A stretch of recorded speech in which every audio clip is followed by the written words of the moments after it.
এই হাদি ভাইকে হারানো মানে বাংলাদেশের অনেক বড় একটা সম্পদকে আমরা হারাইছি। আর ভারতের থেকে যে আসামি পলাইছে তাদেরকে আইনে আগে এর বিচার হবে, তারপরে নির্বাচন হবে।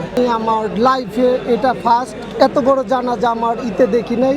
আমি একটা ছোট্ট একটা জব করি, আমার নিজের বিবেকে থেকে আমি ঘরে থাকতে পারি নাই, জবে থাকতে পারি নাই, আমার নিজের বিবেকে থেকে আমি আসছি।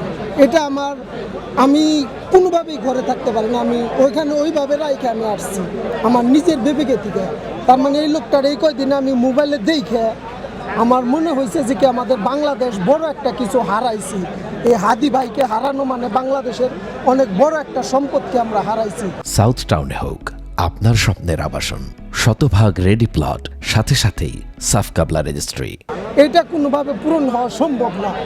এটা হলো আমার নিজের মনের ভাবে থেকে আমি আর কি বলতেছি। এটা আমি হাদি ভাইয়ের জন্য আল্লাহর কাছে দোয়া করব, আল্লাহ যেন হাদি ভাইকে সারা জীবন তাকে যেন এই আমাদের মাঝে যেন ধারণ করার তৌফিক দান করে, তাকে যেন জান্নাতবাসী করে। এটা হলো যে কি আল্লাহর কাছে আমার প্রার্থনা।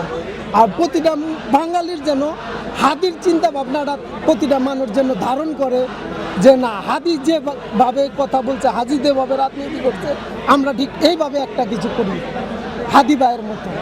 আমি ভাই এই মোবাইলে আর তার এই 5 তারিখের আগে যে আন্দোলন, ছাত্র আন্দোলন, এই আন্দোলন থেকে চিনি, তাছাড়া আমি অন্য কোনোভাবে চিনি না।